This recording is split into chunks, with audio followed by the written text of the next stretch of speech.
पहले, जैसा कि मैं आप लोगों से हमेशा कहता हूं कि वैसे तो आप लोगों ने बहुत सी हॉरर कहानी सुनी होगी, लेकिन मुझे पूरी उम्मीद है कि आज की हमारी यह कहानी सुनकर आपको सच में डर का एहसास होने वाला है।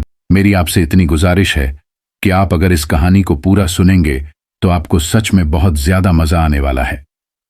साथ ही अगर आप पहली बार हमारे इस चैनल पर आए हैं तो चैनल को अभी सब्सक्राइब कर लीजिए। ऐसा करने से हमारी और आपकी नजदीकियां बढ़ जाएगी और आगे आने वाली वीडियो आप तक आसानी से पहुंच जाएगी। तो ज्यादा समय न लेते हुए जल्दी से अपनी कहानी को शुरू करते हैं। अगर आप कभी मेघालय की राजधानी शिलांग घूमने जाएं तो सतर्क रहें। वहां मौजूद स्वीट वाटरफॉल के पास अनजान लोगों से दोस्ती बिल्कुल भी न करें, नहीं तो आप भी मुश्किल में पड़ सकते हैं, मेरी तरह। बात है 2013 अगस्त के महीने की है। मैं पिछले 2.5 महीने से शिलांग में ही रह रहा था। मानसून में मेघालय घूमने का मजा ही कुछ और है। चारों तरफ हरियाली ही हरियाली होती है। आसमान में हमेशा काले बादल मंडराते रहते हैं। हर दिन घंटों बारिश होती है। सभी वाटरफॉल अपने उफान पर होते हैं। उनकी सुंदरता ऐसी होती है जैसे मानो पानी स्वर्ग से नीचे उतर रही हो। शिलांग के जिस होटल में मैं रुका था उसका नाम द किंग था। यह शिलांग के नामी होटलों में से एक था जो पुलिस बाजार के पूर्वी छोर पर स्थित था। लंबे समय तक वहां लगातार रुकने के कारण होटल के मैनेजर नाथन ओब्रायन और होटल के दूसरे स्टाफों से मेरी गहरी दोस्ती हो गई थी। कभी कभी तो मैं रात का डिनर भी नाथन और दूसरे होटल कर्मियों के साथ ही करता। मेघालय सचमुच मेघों का राज्य था। यहां का मौसम हर वक्त सुहावना रहता। मैं रोज शिलांग घूमने निकलता और दूर तक घूमता, फिर शाम को स्वीट वाटरफॉल जाता। वहां पत्थर के बने बेंच या नीचे घास पर बैठकर उस वाटरफॉल से पानी के विशाल भंडार को नीचे गिरते देखना मुझे रोमांच से भर देता। मैं घंटों तक वहां बैठा रहता। देर शाम होने के बाद जब हर कोई वहां से चला जाता, फिर मैं आखिर में होटल लौटता। मेरे स्वीट वाटरफॉल हर रोज जाने की एक और वजह थी। मैंने उसे लगभग महीने पहली बार वहां देखा था। उसकी उम्र करीब 19 साल होगा, बेहद खूबसूरत थी। उसकी आंखें बड़ी बड़ी किसी खूबसूरत फूल की तरह लगती थीं। उसके बाल लंबे और घुंघराले थे जिसे वह फीते से बांधा करती थी, और वह मेघालय की पारंपरिक वस्त्र पहना करती। वह स्वीट वाटरफॉल पर गुलाब का फूल बेचा करती थी। वह वहां घूमने आने वाले हर कपल के पास जाती और उनसे फूल खरीदने का अनुरोध करती। ज्यादातर कपल फूल खरीद ही लेते। वह उन लोगों के पास भी जाती जो अपने दोस्तों के साथ आए हों या जो अकेले आए हों, और उनसे भी फूल खरीदने का अनुरोध करती, लेकिन उनमें से कम ही लोग होते जो फूल खरीदते। उस दिन वह मेरे पास भी आई और मुझसे फूल खरीदने की अनुरोध की। मैं उसकी मुस्कुराहट और खनखनाती मीठी आवाज सुनकर जैसे कहीं खो सा गया। मैंने झट से उससे 2 फूल खरीद लिए। मुझे हर रोज उसे देखने की इच्छा होने लगी। मैं हर रोज उसे देखने स्वीट वाटरफॉल जाने लगा। मैं हर रोज उससे फूल खरीदता। वह भी मुझे पहचान गई थी। वह बिना बोले ही मुझे 2 फूल निकाल कर दे देती और मैं भी बिना कुछ कहे फूल की कीमत चुका देता था। इसी क्रम में एक दिन मैंने उससे उसका नाम पूछ लिया, दिया संगमा। उसने मुस्कुराते हुए बताया। उसके चेहरे की आभा मुझे बार बार उसकी तरफ देखने को मजबूर करती और शायद वह भी इस बात को समझ गई थी। वह भी कभी कभी मुझे अपनी तरफ घूरते देख मुस्कुरा देती और फिर मैं झेप जाता और वाटरफॉल को देखने लगता। क्या यह मेरा उसकी तरफ सिर्फ आकर्षण था, या यूं ही हल्का फुल्का सामान्य सा लगाव, या उससे भी बढ़कर कहीं यह मेरा प्यार तो नहीं? मैं समझ नहीं पा रहा था। अगर यह प्यार था तो क्या मैं उसे कभी यह बतलाता पाऊंगा? शायद मेरी हिम्मत इतनी नहीं थी। लगभग 1 महीना बीत चुका था। मानसून अपने चरम पर थी। मैं अभी भी हर रोज वाटरफॉल जाता और उसके आने का इंतजार करता, लेकिन मानसून की वजह से भीड़ काफी कम हो गई थी, जिससे उसका फूल बिकना भी कम हो गया था। वह कभी लेट से आती तो मेरा मन नहीं लगता। मैं बार बार उसके आने की दिशा में देखते रहता। एक दिन मैं इंतजार करता रहा पर वह नहीं आई। मेरा मन उदास हो गया। वह दूसरे दिन भी नहीं आई। वह लगातार कई दिनों तक नहीं आई। मुझे लगा कि लोगों की भीड़ कम हो जाने की वजह से अब वह यहां नहीं आती होगी, या शायद उसने अपने आने का समय बदल लिया हो। उस दिन मैं सुबह सवेरे ही स्वीट वाटरफॉल पहुंच गया। मैंने सारा दिन वहीं बिताया। वह नहीं आई। मैं काफी उदास हो गया। शाम ढलने के बाद जब सारे लोग चले गए, मैं वहीं बैठा उसके बारे में सोचता रहा। अंततः मैं उठा और वापस अपने होटल की तरफ चल पड़ा। कुछ दूर चलने के बाद मुझे सड़क के किनारे बने पत्थर के बेंच पर बैठी किसी लड़की के रोने की आवाज सुनाई दी। अंधेरे की वजह से मुझे साफ साफ दिखाई नहीं दे रहा था। मैंने अपने मोबाइल का फ्लैश जलाया और उस लड़की पास गया। वह तो दिया थी। आखिर क्या हुआ इसे? यहां अंधेरे में बैठी वह रो क्यों रही है? एक ही पल में हजारों सवाल मेरे दिमाग में कौंध गया। मोबाइल का फ्लैश जलाते ही वह मेरी तरफ देखने लगी और अपने आंसुओं को पोंछने की कोशिश करने लगी। उसने मुझे गौर से देखा, फिर वह भी शायद मुझे पहचान गई। उसने अपनी नजरें नीचे झुका लीं और रोना बंद कर दिया। मैंने पूछा, क्या हुआ? इस तरह अंधेरे में बैठकर तुम रो क्यों रही हो? वह कुछ भी नहीं बोली। मेरे बार बार पूछने पर आखिर में उसने रोते हुए मुझे बताया कि उसकी मां गंभीर रूप से बीमार है। उसके पिताजी मजदूरी करते हैं। घर में उसके अलावे और भी 2 छोटे भाई बहन हैं। पिता की आमदनी उतनी नहीं हो पाती कि मां का इलाज चल सके। वह नहीं जानती कि वह क्या करें। बात खत्म करने के बाद वह और भी जोर जोर से रोने लगी। मैंने उसे चुप करते हुए कहा, ठीक है, तुम्हें कितने रुपए चाहिए? मेरे पास कुछ रुपए हैं जो मैं तुम्हें दे सकता हूं। वह सिसकते हुए बोली, मेरी मां की बीमारी गंभीर है। डॉक्टर ने कहा है कि इलाज में काफी वक्त लगेगा। मुझे लगातार रुपयों की जरूरत होगी और फिर मैं आपका पैसा नहीं ले सकती। मैं गुलाब बेचकर रुपया जमा कर रही थी, लेकिन मानसून आने के कारण गुलाब की बिक्री बिल्कुल कम हो गई। मैंने दूसरा काम ढूंढने की बहुत कोशिश की, पर मुझे कोई काम नहीं मिला। अगर आप मुझे कोई काम दिलावा सके तो मैं आपकी शुक्रगुजार रहूंगी। मैं सोच में पड़ गया। मैं तो इस शहर में खुद एक पर्यटक हूं। आखिर मैं इसके लिए कोई काम कैसे ढूंढ सकता हूं? मैंने दोबारा उसे पैसे देने की पेशकश की, पर उसने पैसे लेने से इनकार कर दिया। फिर अचानक मेरे दिमाग में आया कि मेरी होटल के मैनेजर नाथन से अच्छी दोस्ती है। वह मेरी मदद अवश्य करेगा। मैंने दिया से कहा, ठीक है, तुम मेरे साथ चलो। जिस होटल में ठहरा हूं वहां के मैनेजर से मेरी अच्छी दोस्ती है। मैं तुम्हें वहां काम दिलवा सकता हूं। उसने डबडबाई आंखों से मुझे देखा और अपने चेहरे पर एक मुस्कान लाते हुए कहा, क्या वाकई? मैंने हां में अपना सर हिलाया। हम दोनों ही तेज कदमों से होटल की तरफ जा रहे थे। दिया का आत्मसम्मान देखकर मेरे मन में उसके लिए प्यार और भी बढ़ गया था। होटल पहुंचते ही मैं उसे नाथन के केबिन में ले गया। मैंने नाथन को दिया की स्थिति समझाई और नाथन से उसकी मदद करने के लिए कहा। नाथन ने दिया की तरफ देखते हुए कहा, मुझे याद नहीं आ रहा, पर शायद मैंने तुम्हें कहीं देखा है। दिया ने अपनी नजरें झुकाते हुए बोली, जी, पिछले साल में यहां 2 बार जॉब के लिए आई थी। नाथन ने मेरे तरफ देखते हुए कहा, मैं चाहकर भी मदद नहीं कर सकता। होटल के मालिक का सख्त आर्डर है कि किसी भी अनजान व्यक्ति को काम पर नहीं रखता है।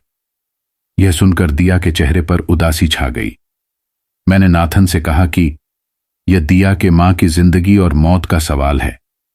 नाथन, तुम तो गॉड में विश्वास रखते हो, तो बताऊं, तुम अपने गॉड के सामने क्या मुंह दिखाओगे जब तुम सामर्थ्य रहते हुए भी एक गरीब और दुखी व्यक्ति की मदद नहीं कर पाओगे, जबकि तुम चाहते तो मदद कर सकते थे। नाथन पर मेरी बातों का असर हुआ था। उसकी उलझन साफ दिख रही थी। फिर उसने कहा, अगर आप इस लड़की की गारंटी ले तो मैं इसे जॉब पर रख सकता हूं। मैंने झट से हां कह दिया। दिया विस्मित होकर मेरी तरफ देखने लगी। मैं जवाब में बस थोड़ा सा मुस्कुरा दिया। नाथन ने उसे अगली सुबह अपना पहचान कार्ड और दूसरी जरूरी कागजात लेकर काम पर आने को कहा। वह काफी खुश हो गई। उसने मेरा और नाथन का शुक्रिया अदा किया और चली गई। मैंने भी नाथन को शुक्रिया कहा और अपने कमरे में चला गया।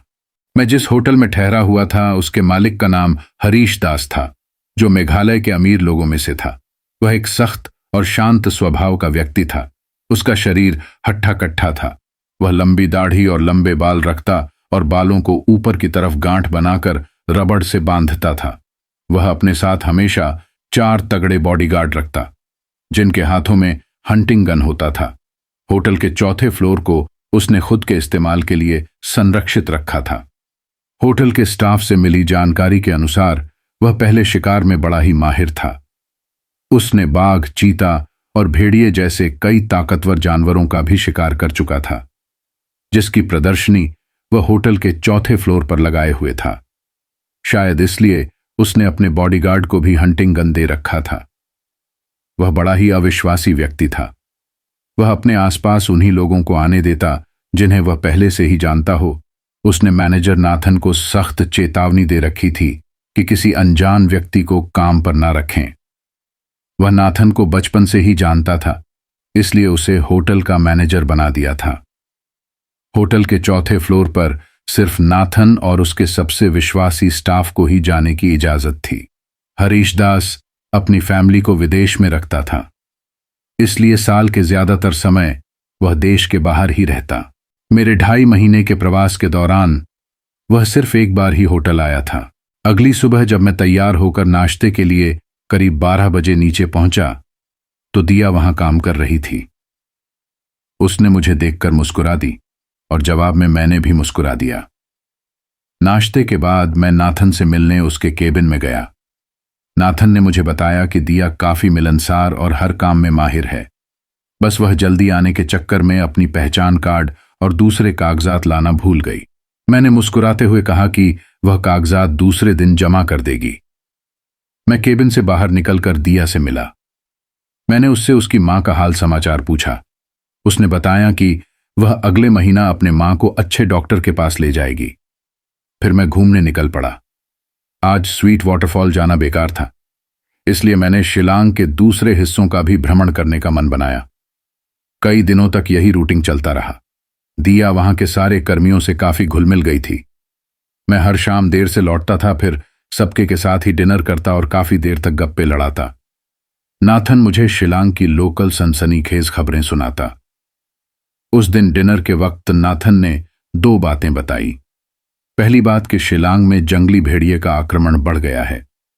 हाल ही में 3 लोगों की लाशें कटी फटी हालत में मिली हैं और पुलिस को शक है कि इन्हें जंगली भेड़ियों ने ही मारा है। इसी बीच होटल का एक स्टाफ सुखीराम बोल पड़ा, वह कोई आम भेड़िया नहीं है, वह एक आदम भेड़िया है।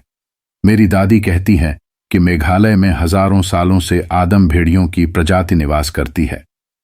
मैंने हंसते हुए कहा, सुखी, तुम्हारी दादी को तो मेरी तरह लेखक होना चाहिए, वह तो काफी बढ़िया फिक्शन कर लेती है। सब लोग हंसने लगे। मैंने दिया की तरफ देखा, वह आंखें नीचे किए टेबल की तरफ देख रही थी। उसके चेहरे पर कोई हंसी नहीं थी। मुझे लगा शायद वह भी इन आदम भेड़ियों की कहानी में यकीन रखती होगा और मेरा मजाक उसे पसंद नहीं आया होगा।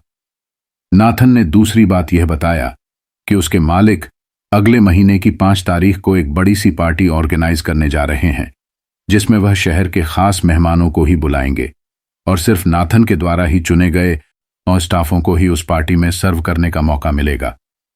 मैंने सोचा, हाँ, अमीर लोग अपने पैसे इसी तरह से उड़ाते हैं। डिनर के बाद मैंने दिया से कहा कि अगर वह चाहे तो मैं उसे घर तक छोड़ दूं, क्योंकि होटल से कुछ दूर के बाद एक चौराहा था और उसके बाद जिस रास्ते में दिया जाती थी उधर घना जंगल था। पर उसने मुस्कुराते हुए कहा, इसकी कोई जरूरत नहीं है, वह इन्हीं जंगलों में पली बढ़ी है, उसे अपनी सुरक्षा कर ली आती है, उल्टे कहीं उसे मेरी ना चिंता करनी पड़ जाए। मैं भी जवाब में मुस्कुरा दिया। 8 सितंबर से ही होटल की सिक्योरिटी बढ़ा दी गई थी। चौथे फ्लोर पर किसी को जाने की इजाजत नहीं थी। सबसे विश्वसनीय स्टाफों को चुन लिया गया था। दिया का नाम उसमें नहीं था, शायद इसलिए वह थोड़ी उदास दिख रही थी। मैंने कई बार दिया के मूड को बदलने की कोशिश की, पर उसकी मुस्कुराहट से स्पष्ट लग रहा था कि वह जबरदस्ती मुस्कुरा रही हो। 21 सितंबर की शाम होते ही मेहमानों का आना शुरू हो गया। मैं उस दिन घूमकर सवेरे ही होटल लौट आया। होटल में प्रवेश करते ही मुझे दिया दिखी। उसने मुझे बताया कि सुखीराम का पेट कल से ही खराब है, इसलिए नाथन ने उसे भी पार्टी में सर्व करने को बोला है। दिया को बिजी देख मैं अपने कमरे में चला गया। मेरा कमरा 3रे फ्लोर पर था। पार्टी की शोरगुल मुझे तनिक भी रास नहीं आ रही थी। मैं जल्दी होटल लौटकर पछता रहा था। मैंने घड़ी देखी, अभी शाम के 8 ही बजे थे। मैंने सोचा क्यों न कुछ देर और बाहर ही रह लिया जाए और 10-11 बजे तक मैं फिर अपने कमरे में लौट आऊंगा। मैं होटल से निकलकर थोड़ी ही दूर स्थित पार्क में चला गया। पार्क में लाइट जल रही थी और काफी शांति थी। मैं पार्क के बेंच पर ही लेट गया और देखते ही देखते मुझे नींद आ गई। जब मेरी नींद खुली और मैंने समय देखा तो 1:45 बज रहे थे। इतनी देर तक मैं पार्क में लापरवाह सोता रहा। मुझे अपने आप पर गुस्सा भी आ रहा था। चारों तरफ शांति थी। मैं पार्क से निकलकर होटल की तरफ चल पड़ा। सड़कें पूरी सुनसान थीं और स्ट्रीट लाइटें जल रही थीं। मैं उस चौराहे पर पहुंचने ही वाला था जहां से दाएं मुड़ने पर लगभग 300 मीटर के बाद होटल मौजूद था। तभी मैंने देखा होटल की तरफ से एक व्यक्ति बदहवास भागे जा रहा था। चौराहे पर कई लाइटें लगी थीं। मैं उसे पहचान गया। वह हरीश दास था, होटल का मालिक। उसके बाद जो मैंने देखा वह अकल्पनीय था। उसके पीछे पीछे दिया थी। मैंने जब दिया को देखा तो स्थिति को समझने के लिए तेजी से दिया के पीछे गया। मैं दिया से लगभग 15-20 मीटर दूर था।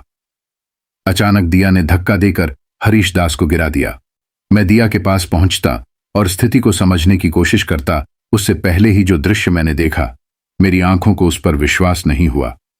दिया अचानक ही एक विशाल काले भेड़िए में बदल गई। वह आम भेड़ियों से 2 गुना बड़ी थी। वह जोर से गुर्राई और अपने जबड़ों से एक ही झटके में हरीश दास के गर्दन को उसके धड़ से अलग कर दी और फिर उसके धड़ के भी 4 टुकड़े कर दिए।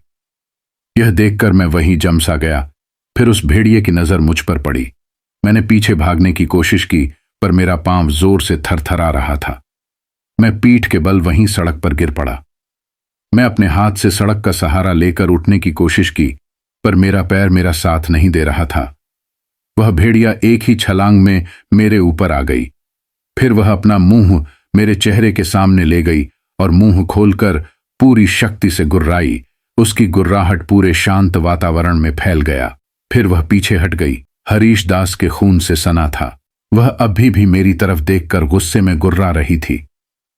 फिर अचानक वह जंगल में बड़ी बड़ी छलांग लगाते हुए भाग गई। मैंने जो अभी देखा उस पर मुझे यकीन नहीं हो रहा था। दिया एक भेड़िए में बदल गई और उसने हरीश दास को मार दी। क्या दिया एक आदम भेड़िया थी? मेरे पैर अभी भी थरथरा रहे थे। मैं किसी तरह उठकर होटल की तरफ भागा ताकि सबको बता सकूं जो अभी मैंने देखा था। मैं होटल पहुंचा। सारे स्टाफ घर जा चुके थे। मैं नाथन के केबिन की तरफ जाने लगा। अचानक एक विचार ने मेरे कदम रोक दिए। मैं नाथन से क्या कहूंगा? यही कि दिया एक भेड़िए में बदल गई और उसने हरीश दास के टुकड़े कर दिए।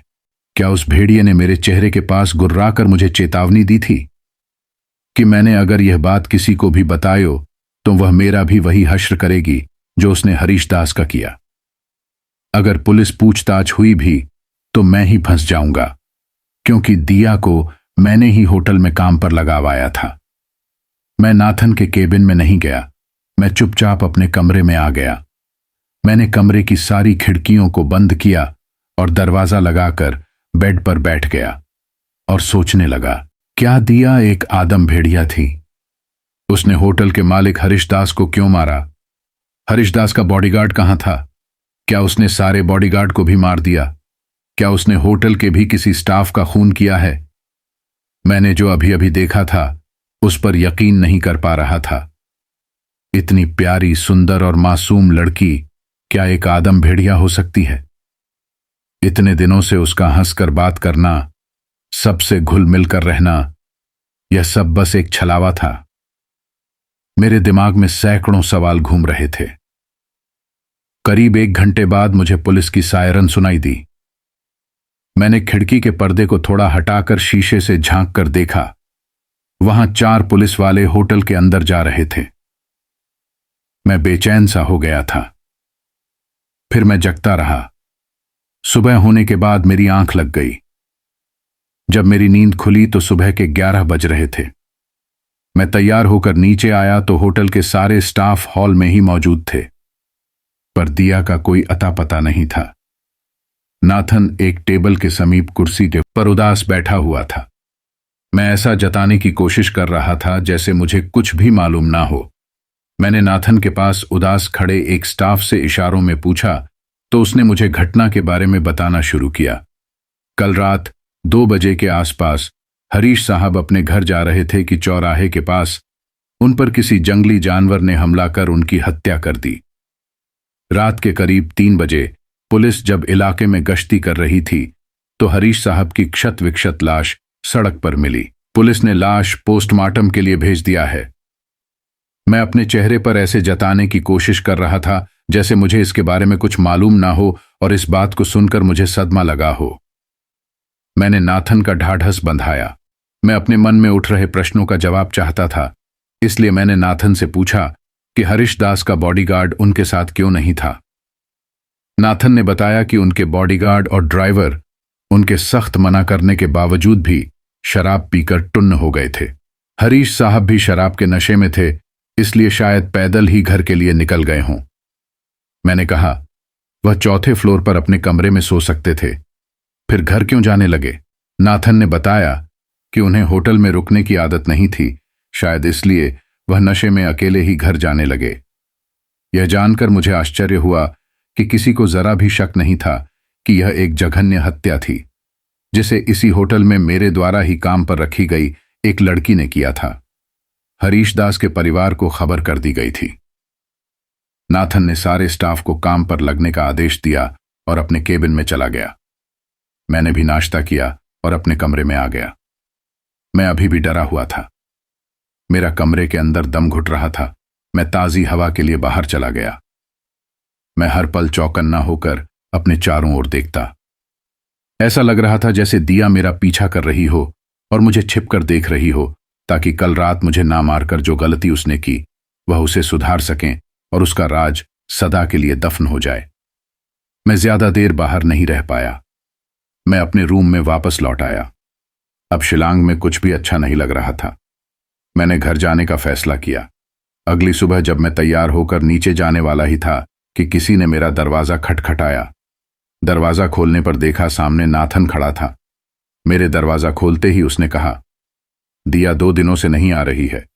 उसके संपर्क नंबर के लिए जब उसका प्रोफाइल देखने गया तो याद आया कि उसने अपना पहचान कार्ड और दूसरे कागजात तो दिए ही नहीं, और मैं भी यह बात भूल गया। मेरे सामने विकट परिस्थिति थी। मैं आखिर क्या कहूं, तभी मेरे दिमाग में एक छूट कौंध गया। मैंने कहा, ओ हाँ, कल रात दिया ने मुझे फोन किया था। उसकी मां की तबीयत ज्यादा खराब हो गई थी, इसलिए वह अपनी मां को लेकर दिल्ली गई है। जल्दबाजी में वह आपको खबर नहीं कर पाई। नाथन ने परवाह करते हुए कहा, उसे किसी प्रकार की मदद की तो आवश्यकता नहीं है।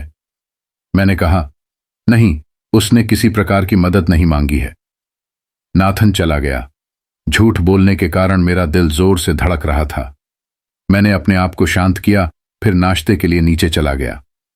मैंने नाथन से बताया कि मैं काफी दिनों से मेघालय में हूं, अब मुझे घर जाना चाहिए। यह सुनकर नाथन का चेहरा और उतर गया। उसने कहा, कुछ दिन और रुक जाते तो अच्छा होता। मैंने नाथन से ट्रेन की टिकट और गुवाहाटी स्टेशन तक जाने के लिए एक टैक्सी का इंतजाम करने के लिए कहा। मैं उस दिन कहीं घूमने नहीं गया, अपने कमरे में ही रहा। बार बार अपनी खिड़की से नीचे झांकता रहा। शाम को डिनर के वक्त नाथव ने मुझे बताया कि टिकट और टैक्सी का इंतजाम हो गया है। अगले दिन मैं सुबह 8 बजे तैयार हो चुका था। होटल के एक स्टाफ ने आकर मुझे सूचना दी कि टैक्सी आ गई है। मैं नीचे उतरा। मैंने नाथन को गले लगाया। नाथन और सभी स्टाफों को इतना प्यार देने के लिए शुक्रिया अदा किया। मैं टैक्सी में जाकर बैठ गया। मैंने ड्राइवर को चलने को कहा, तभी एक बच्चा मेरी तरफ दौड़ते हुए आया और टैक्सी की खिड़की से एक लिफाफा मेरे हाथ में थमाकर चला गया। मैंने लिफाफे को पलटकर दूसरी तरफ देखा। उस पर एक नाम लिखा था, दिया संगमा। दिया का नाम देखकर मेरे हाथ कांपने लगे। मैंने चलती टैक्सी से ही चारों तरफ देखने की कोशिश की। मेरा शक सही था। क्या वह मेरा पीछा कर रही थी? मैंने लिफाफे को खोला। उसने मुझे संबोधित करते हुए विस्तार से एक पत्र लिखा था। मुझे पता है कि मैंने आपका दिल दुखाया है। आपने मुझे उस रात जिस रूप में देखा, मैं कभी भी आपके सामने उस रूप में नहीं आना चाहती थी। जो सोच और आकर्षण आप मेरे प्रति पहले रखते थे, वही सोच और आकर्षण मैं अभी भी आपके प्रति रखती हूं। मैं आपसे एक बार मिलना चाहती थी, इसलिए मैंने आप पर नजर रखी, ताकि जब आप अकेले हो तो मैं आपसे मिल सकूं और आपको सारी बातें बता सकूं। पर आप इतना डर गए थे कि आप कभी भीड़भाड़ से अलग नहीं हुए। फिर आपने होटल से निकलना ही बंद कर दिया। मुझे पता चला कि आप शिलांग से जा रहे हैं, तो मैं अपनी सारी बात इस चिट्ठी के जरिए बताना चाहती हूं। मैं नहीं चाहती कि आप जिंदगी भर मुझसे नफरत करते रहे। आपने उस रात सुखीराम के बात का मजाक उड़ाया था, लेकिन सुखीराम की दादी सही थी। हम आदम भेड़ियों की प्रजाति हजारों सालों से मेघालय में रहते आ रहे हैं, लेकिन हम इंसानों को कभी नुकसान नहीं पहुंचाते। भले ही हमारी ताकत इंसानों से कई गुना अधिक है, भले ही हमारे देखने, सुनने और सूंघने की क्षमता इंसानों से कई गुना अधिक है, पर हम इंसानों की तरह ही खाते पीते हैं और हमारी जीवन अवधि भी इंसानों जितनी ही होती है। इसलिए हम इंसानों के बीच घुल मिलकर रहते हैं। हम में से कई तो इंसानों से शादी भी करते हैं और उनके बच्चे भी होते हैं। हमारे बच्चे 9 साल की उम्र से भेड़िए में बदलने लगते हैं। मुझे आज भी अच्छी तरह याद है, वो 2008 का अप्रैल माह था। मैं और मेरा जुड़वा भाई साल के हो गए थे। हम भेड़िए में बदलने लगे थे। मेरे माँ पापा ने हमें शिलांग से दूर जंगलों में ले गए, ताकि हम दोनों भाई बहन अपने भेड़िए में बदलने को नियंत्रित कर सके। एक दिन जंगल में जब हम सब भेड़िए के रूप में खेल रहे थे, तभी अचानक हरीश दास और उसके 4 दोस्तों ने हम पर शूटिंग गन से हमला कर दिया। वो एक के बाद एक गोली चला रहे थे। हम सब ने भागने की कोशिश की, पर सिर्फ मैं ही कामयाब हो पाई। मैं भागती हुई एक पहाड़ी पर झाड़ी में छिप गई। मैं वहां से छुपकर देख रही थी। मेरे माँ पापा कई गोली लगने से मर चुके थे। मेरा भाई गोली लगने से तड़प रहा था। वह कभी इंसान में तो कभी भेड़िए में बदल जाता। यह देखकर वह पांचों डर गए और कई गोलियां चलाकर मेरे भाई को मार दिया। हरीश दास के दोस्तों ने कहा, तो यह कहानी सच है कि मेघालय में आदम भेड़िया रहते हैं? हरीश दास ने कहा, लगता तो है। फिर उसने अपने दोस्तों से कहा, यहां 4 भेड़िए थे। लगता है एक भागने में कामयाब हो गया है। मैंने सुना है कि आदम भेड़िया अपना बदला जरूर लेता है, इसलिए हमें उस आदम भेड़ियों को ढूंढकर मारना होगा। उन्होंने मुझे काफी ढूंढा, पर मैं भागने में कामयाब रही। मैंने उसी दिन कसम खाई कि मैं अपने माता पिता और भाई के मौत का बदला जरूर लूंगी। हरीश दास के दोस्त उतने अमीर नहीं थे, इसलिए 1 साल के अंदर ही मैंने उन 4 को मार दिया। दोस्तों के मौत के बाद हरीश दास ने अपनी सुरक्षा काफी बढ़ा ली थी।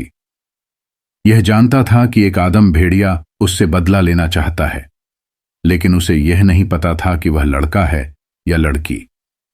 उसने अपने होटल में मैनेजर को सख्त आदेश दे रखा था कि किसी भी अनजान व्यक्ति को काम पर ना रखें, सिर्फ उसे ही काम पर रखें जो उसके रिश्तेदार हो। मैं पिछले 8 साल से हरीश दास के पीछे थी, लेकिन वह मेरे हाथ नहीं आ रहा था। मैंने कई बार होटल में जॉब करने की कोशिश की, पर सफल नहीं हो पाई, लेकिन मैंने हार नहीं मानी। एक दिन देर रात को जब मैं होटल द किंग के सामने से गुजर रही थी, तो मैंने आपको होटल के मैनेजर और स्टाफ के साथ डिनर करते देखा। मुझे लगा शायद कोई नया स्टाफ है। मेरी जिज्ञासा बढ़ गई। मैंने पता लगाया तो पता चला कि आप एक पर्यटक हैं। फिर मैंने आप पर नजर रखी। मैंने देखा आप रोज सुबह होटल से निकलकर शिलांग के कई स्थानों पर घूमते और शाम के वक्त स्वीट वाटरफॉल जाते, वहां बैठते और देर शाम को लौट जाते और होटल के मैनेजर के साथ ही डिनर करते। नाथन और ओप के बीच गहरी दोस्ती देखकर मेरे दिमाग में एक प्लान आया। मैंने आपको अपनी तरफ आकर्षित करने की कोशिश करने लगी। मैं आपके स्वीट वाटरफॉल पहुंचने के समय गुलाब का फूल बेचना शुरू किया। मैंने देखा कि आपने मेरी तरफ ध्यान देना शुरू कर दिया है। फिर मैंने यह जांचने की कोशिश की कि आपका आकर्षण मेरे तरफ कितना है। मैंने स्वीट वाटरफॉल आना बंद कर दिया और दूर पहाड़ों के पीछे से छुपकर आपको देखती रही। आपकी छटपटाहट मुझे साफ दिख रही थी। फिर उस दिन आप दिन भर स्वीट वाटरफॉल पर बैठे रहे। मैं समझ गई कि मेरा काम हो सकता है। जब देर शाम को आप लौटने लगे तो मैं तेजी से आगे चली गई और रास्ते के बगल में बैठकर रोने का नाटक करने लगी। मुझे पता था मेरा रोना देखकर आप विचलित हो जाएंगे, और नाथन से कहकर मुझे होटल में जॉब जरूर दिलवा देंगे। यही हुआ। उस समय मुझे बहुत बुरा लगा जब आपने मेरी गारंटी ली। सबसे मुश्किल काम अपना पहचान कार्ड और कागजात देने में थी, क्योंकि नकली पहचान कार्ड में भी मुझे अपना फोटो देना होता। अतः मैंने नाथन के बात को टाल दिया। बाद में नाथन खुद भूल गया। जीवन में मेरी कभी भी कोई दोस्त नहीं रहा, लेकिन होटल में मुझे आपकी दोस्ती बहुत अच्छी लगी। पर मैं हरीश दास को माफ नहीं कर सकती थी। हरीश दास हमेशा अपने होटल में पार्टी करता था। मुझे पता था कि वह जल्द ही फिर से पार्टी देगा। आखिर वह दिन आ ही गया। उस रात नाथन ने सबको पार्टी के बारे में बताया। मुझे पता था कि मुझे 11 सबसे विश्वसनीय स्टाफ में नहीं रखा जाएगा। पार्टी से एक दिन पहले मैंने सुखीराम के खाने में 5 जुलाब की गोलियां मिला दी, जिससे उसकी हालत खराब हो गई। मुझे पता था एक स्टाफ कम होने के बाद नाथन मुझे ही सिखेगा। इस तरह मुझे सुखीराम की जगह मिल गई। नाथन को यह नहीं मालूम था कि उसके बॉस ने उसे क्यों किसी अनजान व्यक्ति को जॉब पर नहीं रखने को कहा है। उसे लगता था शायद उसके मालिक को डर था कि कहीं कोई कीमती चीजें जो उसके बॉस ने 4थे फ्लोर पर सजा रखी थीं चुरा ना ले। नाथन को पूरा भरोसा था कि मैं चोर नहीं हूं, लेकिन उसे यह बिल्कुल अंदाजा नहीं था कि मैं कौन हूं। उस रात पार्टी खत्म होने के कुछ देर पहले मैंने कोक में आदम मेढिये के आंसू से बने नशे की दवाई मिला दी। यह दवाई आधे घंटे बाद असर करती है, जो किसी भी व्यक्ति को बेहोश करने के साथ साथ उसे हिजोटाइज भी कर देती है। मैं कोक लेकर हरीश दास के बॉडीगार्ड और ड्राइवर के पास गई और उन्हें बोला कि यह आखिरी बार है। उन्होंने कोक को पूरा पटक लिया। करीब 1 बजे पार्टी खत्म हो गई। सभी मेहमान धीरे धीरे अपने घर चले गए। नाथन ने सभी स्टाफ को घर जाने को कहा और खुद भी अपने केबिन में चला गया। मैं किचन में ही रुक गई। जब लगा कि सारे स्टाफ जा चुके हैं तो चुपके से मैं ऊपर 4थे फ्लोर पर गई और मुख्य दरवाजे के पास छिपकर अंदर देखने लगी। हरीश दास अभी भी टेबल पर बैठा अपनी महंगी वाइन पी रहा था। उसके बॉडीगार्ड उससे थोड़ी ही दूर पर खड़े थे। मैं उनके बेहोश होने का इंतजार करने लगी। अचानक ही एक बॉडीगार्ड बेहोश होकर गिर पड़ा। हरीश दास घबराकर उसे देखने लगा। अगले ही पल चारों बॉडीगार्ड और दूर टेबल पर बैठा ड्राइवर सब बेहोश होकर गिर पड़े। वह खड़ा हो गया और चारों तरफ देखने लगा। उसके चेहरे पर घबराहट साफ दिख रही थी। वह नशे में हिल रहा था। तभी मैं हॉल के मुख्य दरवाजे से प्रवेश की। उसने मुझे देखा। वह समझ चुका था कि माजरा क्या है। उसने बिलबिलाते हुए कहा, तो वह तुम थी? Oh my God! और उसने पीछे वाले दरवाजे की तरफ दौड़ लगा दी। मैंने उसे भागने दिया। मैं चाहती थी कि वह होटल से दूर जंगल की तरफ जाए ताकि किसी को मुझ पर शक ना हो। मैंने झटपट से हरीश दास के टेबल पर पड़ी वाइन की बोतल उठाई। मैंने बॉडीगार्ड और ड्राइवर के मुंह में थोड़ी सी शराब डाल दी और उनके कपड़ों पर भी शराब छिड़क दी। मैंने हर एक के कान में यह कहा कि तुम अपने बॉस के मना करने के बावजूद भी काफी शराब पी ली। वे सभी बेहोश होने के साथ हिप्नोटाइज भी थे, इसलिए उन्हें वही बात याद रहेगा जो मैंने उनके कान में कही। फिर मैंने 4थे फ्लोर के बालकनी से देखा। हरीश दास भागते हुए उस चौराहे तक पहुंच चुका था। मैं 4थे फ्लोर से नीचे कूद गई और दौड़ते हुए उसे सड़क पर गिरा दिया। लेकिन तभी मैंने आपको देखा।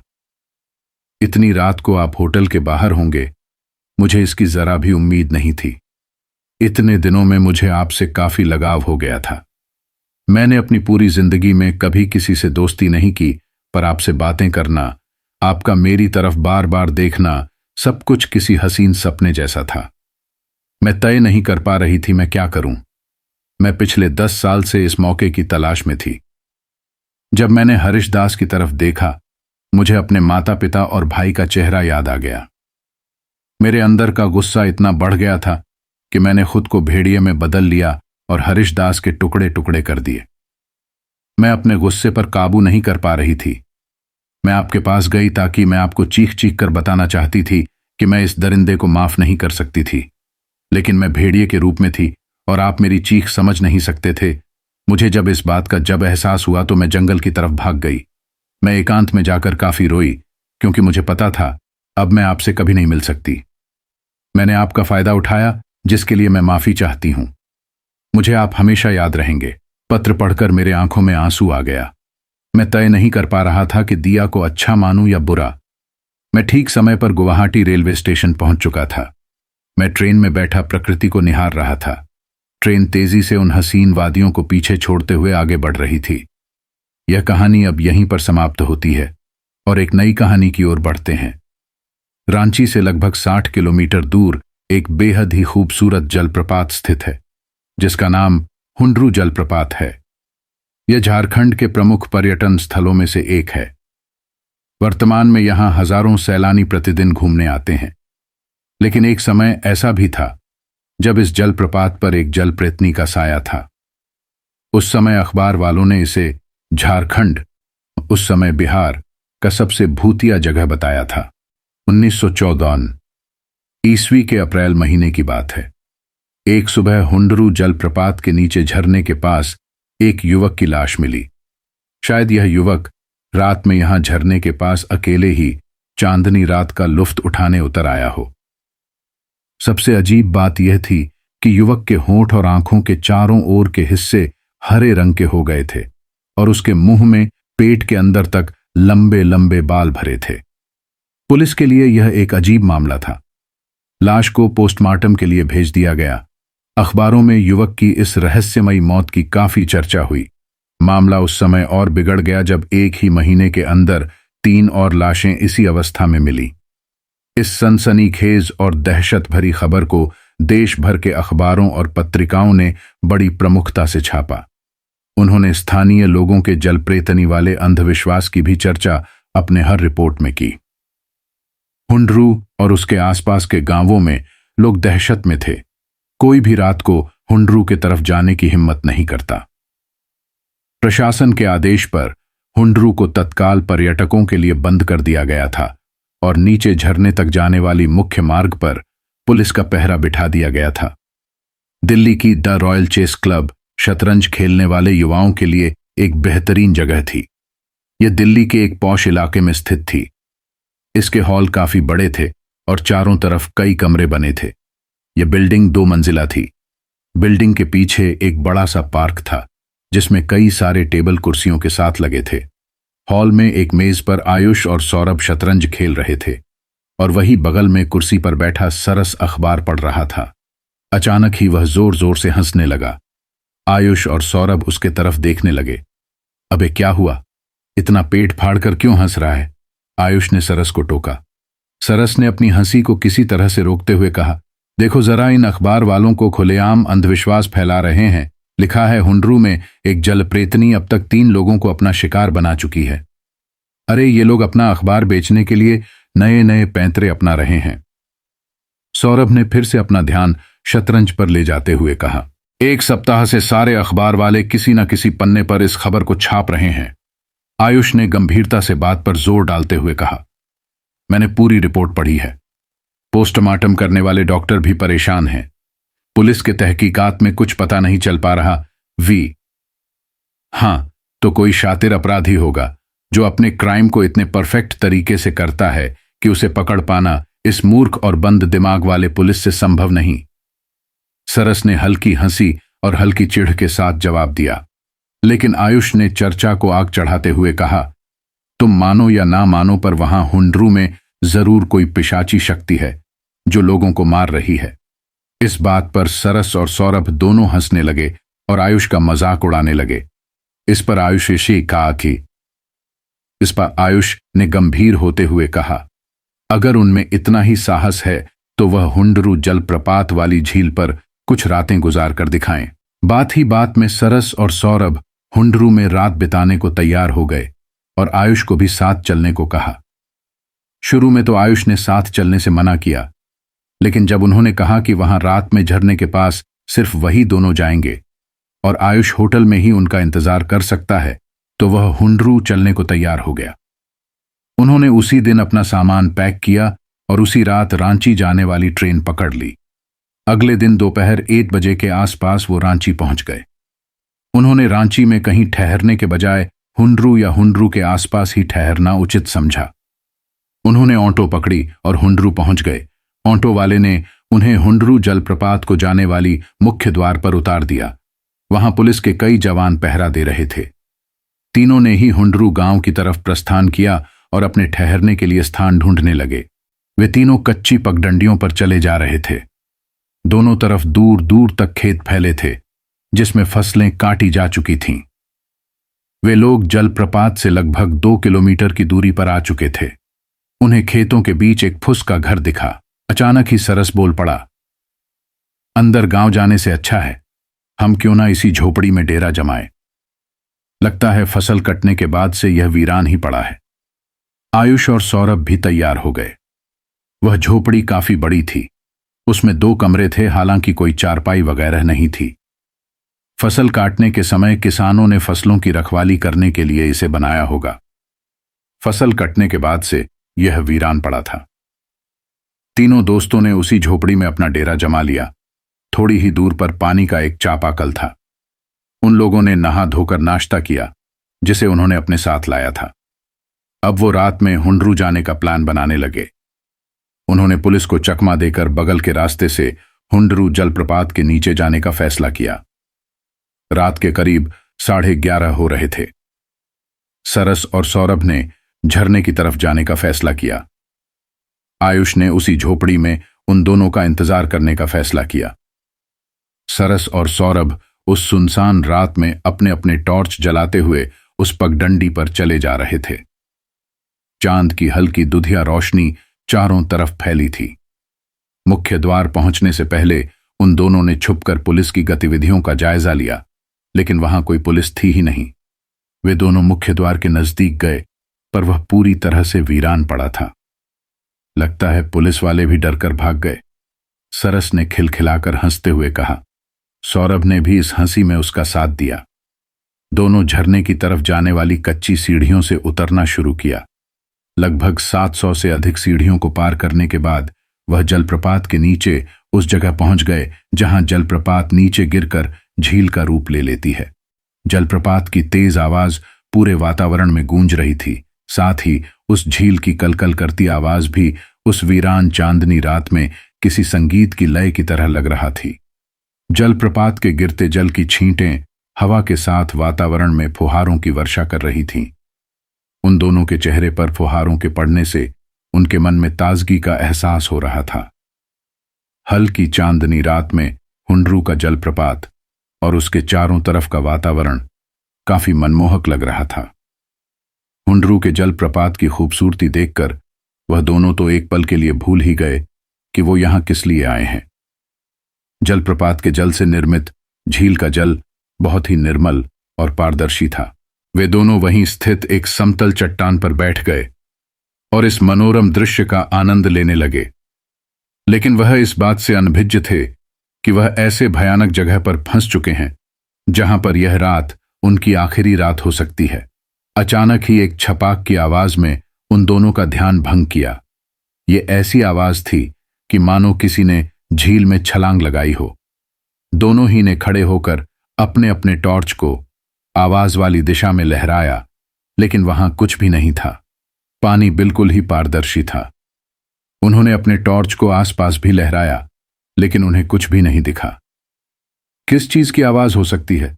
सरस ने कहा। मुझे तो लगा मानो किसी ने पहाड़ी से झील में छलांग लगाई हो। सौरभ ने अपने मन में चल रही बातों को जाहिर किया। अचानक ही उन दोनों के टॉर्च की रोशनी झील के दूसरे छोर पर स्थित चट्टान पर बैठी एक आकृति पर गई। चट्टान पर एक हरे रंग की महिला नग्न बैठी थी। उसके बड़े बड़े बाल हवा में ऊपर की ओर लहरा रही थी। उसके हाथ और पैर के पंजे और तलवे काफी बड़े थे, जिस पर मेंढक के पंजे की तरह पतली झिल्ली लगी थी। वह दूसरी तरफ देख रही थी, लेकिन अचानक ही अपने ऊपर रोशनी पड़ने से उसने उन दोनों की तरफ घूर कर देखा।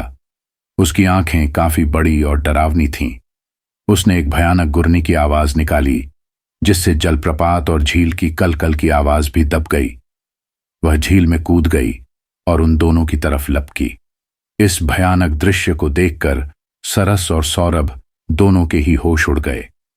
एक ही झटके में दोनों ने अपने अपने टॉर्च फेंक सीढ़ियों की तरफ भागे। आगे आगे सौरभ और पीछे पीछे सरस। 700 सीढ़ी चढ़ना इतना आसान नहीं था। हालांकि सौरभ लगातार भागते हुए सीढ़ियां चढ़ता रहा और सरस पीछे ही छूट गया। सौरभ भागते भागते झोपड़ी में पहुंचा और उसने हांफते हुए आयुष को सारा माजरा समझाया। उसने कहा, उसे लगता है सरस सीढ़ी नहीं चढ़ पाया, हमें उसकी मदद करनी होगी। आयुष और सौरभ हुंडरू गांव के अंदर गए। उन्होंने जोर जोर से चीखकर गांव वालों को जगाया और उन्हें अपनी स्थिति समझाई और लोगों से सरस को बचाने के लिए मदद करने को कहा। गांव वाले तो शुरू में नाराज हुए, लेकिन फिर मदद करने को तैयार हो गए। गांव के सभी जवान और बूढ़े लाठी और भाले लेकर हुंडरू की तरफ चल पड़े। पुलिस को भी सूचना देने के लिए आदमी भेज दिया गया। सभी लोग सीढ़ियों से उतरते हुए झील तक पहुंचे। झील के पास चट्टान पर सरस का शरीर पड़ा था। आयुष और सौरभ दौड़कर सरस के पास पहुंचे। गांव वाले भी पीछे पीछे वहां आए। वही भयानक दृश्य, सरस के होंठ और आंखों का किनारा हरे रंग का हो गया था। उसके मुंह में लंबे लंबे बाल थे, वह मर चुका था। गांव वाले ने चारों तरफ टॉर्च चमकाई, लेकिन उस जल प्रेतनी का कोई नामो निशान नहीं था। मैंने इस घटना के बारे में जब सुना, मैंने 2002 के जनवरी महीने में हुंडरू की यात्रा की। मैंने हुंडरू जलप्रपात का लुत्फ उठाया। हुंडरू जलप्रपात मानवों के लिए ईश्वर की ओर से एक बहुमूल्य भेंट है। इसकी सुंदरता अद्वितीय है। मैं हुंडरू गांव गया और वहां के बड़े बुजुर्गों से उस 30 साल पहले की घटनाओं के बारे में बात की। कई बुजुर्गों ने मुझे उस घटना की सारी डिटेल्स दी, जिसके एक हिस्से का वर्णन मैंने ऊपर किया। यह घटना 1950 ईस्वी की है। हुंडरू गांव में रामू नाम का एक मजदूर रहता था। उसकी पत्नी का नाम सरिता था। वह काफी खूबसूरत थी, लेकिन उसके चाल चलन ठीक नहीं थे। सरिता का गांव के ही कई मर्दों के साथ नाजायज संबंध थे। इस बात की भनक रामू को भी लग चुकी थी। रामू रांची में मजदूरी का काम करता था। कभी कभार उसे रात को घर जाने में ज्यादा देर होती तो वह रांची में ही रह जाता। उसकी पत्नी के लिए यह एक अच्छा मौका होता घर पर बच्चों को। यह गैर मर्दों के साथ रंगरलियां मनाने गांव से दूर खेतों में या हुंडरू जलप्रपात चली जाती और देर रात या सुबह होने के पहले लौट आती। रामू को गांव के कुछ लोगों ने इस घटना की जानकारी दे दी थी। एक दिन रामू को घर लौटने में देर हो गई। उसकी पत्नी को लगा कि आज रामू घर नहीं आ पाएगा और यह अपने एक प्रेमी के साथ अपनी काम वासना को पूरा करने हुंडरू जलप्रपात चली गई। लेकिन उस रात रामू घर लौट आया। आते ही उसने अपनी पत्नी को घर से नदारद पाया। उसने अपने बच्चों से पूछा, लेकिन बच्चों को कुछ पता नहीं था। वह समझ चुका था कि सरिता कहां गई है। वह गुस्से में काफी तेजी से निकला। पहले उसने अपनी पत्नी को खेतों में खोजा और फिर जलप्रपात की तरफ गया। उसने तेजी से 700 सीढ़ियों को पार किया और नीचे आ गया। फिर अपनी पत्नी को खोजने लगा। झील के किनारे एक समतल चट्टान पर उसकी पत्नी अपने प्रेमी के साथ रतिक्रिया में मग्न थी। अपनी पत्नी को इस स्थिति में देखकर रामू का गुस्सा 7वें आसमान पर चला गया। उसने वहां नीचे पड़ी एक बड़े आकर के पत्थर को अपने हाथ में उठा लिया और तेजी से उनके तरफ दौड़ा। रामू ने सरिता के प्रेमी के सिर पर पत्थर से जोरदार प्रहार किया। पत्थर का वार इतना तेज था कि उसका सर फट गया। वह वही छटपटाकर अपना दम तोड़ दिया। उसने अपनी पत्नी का बाल पकड़ लिया और उसे घसीटते हुए झील में ले गया और उसे झील में डूबा डूबा कर मारने लगा। वह सरिता को झील में डुबाता, फिर उसे बाहर निकालता, उस पर चिल्लाता, फिर उसे झील में डुबाता। कुछ देर बाद दम घुटने के कारण सरिता की भी मौत हो गई।